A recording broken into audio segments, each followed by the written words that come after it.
राजस्थान में खासकर, जो कि इतने राज्यों के साथ सीमाएं छूती हैं, उसकी पेट्रोल और शराब की तस्करी बहुत ज़्यादा होती है। जी सर। कंजम्पशन ऑफ अल्कोहल और पेट्रोल अभी भी जीएसटी में शामिल नहीं किए गए। नहीं की सर। ऐसे कारण बताइए और ऐसे प्रावधान बताइए इनकी तस्करी को रोका जा सके, और सरकार अभी तक वो नहीं कर रही है।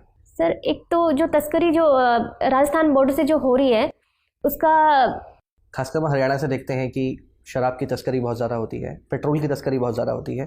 तो सर पेट्रोल का जो वहाँ जो हरियाणा गवर्नमेंट जो टैक्स लगाती है वो कम है और राजस्थान गवर्नमेंट का ज़्यादा है, तो वहाँ तस्करी हो रही है। स्वाभाविक सी बात है, वहाँ सस्ता है या महंगा है? महंगा है। तस्करी तभी होती है कि जब एक राज्य में सस्ता एक राज्य में महंगा हो। जी सर। तो ऐसा कोई प्रावधान कर चोरी को रोकने के लिए राजस्थान सरकार अपना सकती है, और आपको लगता है कि टैक्स ऑफिसर होने के नाते अपनाया जा सकता है और इसे लागू करके यहाँ पर तस्करी रोकी जा सकती है?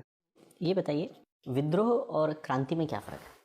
सर जो क्रांति होती है वो जो वर्तमान में जो सिस्टम चल रहा होता है उसमें परिवर्तन लाने के लिए की जाती है। जब शोषण और अत्याचार चरम पर पहुंच जाता है तब जो नागरिक होते हैं वो क्रांति का रास्ता अपनाते हैं। और विद्रोह होता है कि उसमें वर्तमान सिस्टम में पूरे के पूरे सिस्टम में चेंज ना करके कुछ जैसे कि अभी पॉलिसीज चल रही हैं या फिर कोई मुद्दा चल रहा है। तो ये जो अभी किसान कर रहे हैं आंदोलन, ये विद्रोह है या क्रांति है? सर ना ही तो इसको विद्रोह बोलेंगे ना ही इसको क्रांति बोलेंगे, ये इनसे अलग रूप ले लेता है, क्योंकि विद्रोह एक हिंसक और इलीगल रूप में आ जाता है।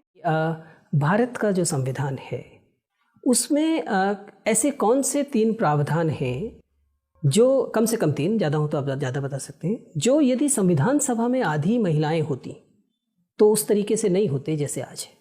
आप प्रश्न का औचित्य समझ पाए? क्योंकि हमारी संविधान सभा मूलतः पुरुषों से भरी हुई थी, इसलिए हमारा संविधान ऐसा है। अगर महिलाएं भी संविधान सभा में होती तो कम से कम 3 प्रावधान ऐसे हैं जो बदल जाते। वे कौन से? ई बिल जो होता है उसकी काम कैसे करता है? ई बिल सर ये एक इलेक्ट्रॉनिक दस्तावेज है, ठीक है, जिसके 2 पार्ट होते हैं। और ये जो एक स्टेट से दूसरे स्टेट जब गुड्स की सप्लाई होती है तो इसको सप्लायर को जो ट्रांसपोर्टर होता है वो इसको जनरेट करता है। उसमें उस व्हीकल का नंबर होता है, उस डेस्टिनेशन का होता है कि कहाँ माल जाना है, और गुड्स का टाइप होता है इसमें कि कितने हज़ार का माल होना चाहिए, कितने लाख का माल होना चाहिए जो ई बिल अनिवार्य है? वो 50,000 का तक की लिमिट।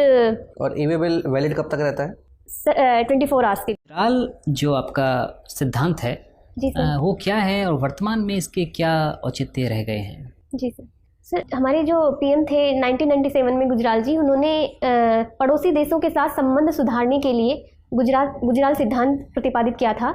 और उसके तहत जितने भी भारत के जो पड़ोसी देश हैं उनके साथ उन्होंने संबंध सुधारे थे।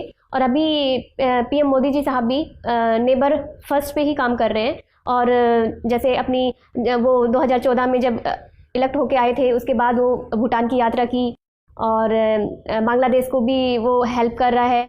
आप मुझे ये बताइए कि किन कोर्ट्स को कोर्ट्स ऑफ रिकॉर्ड कहा गया है?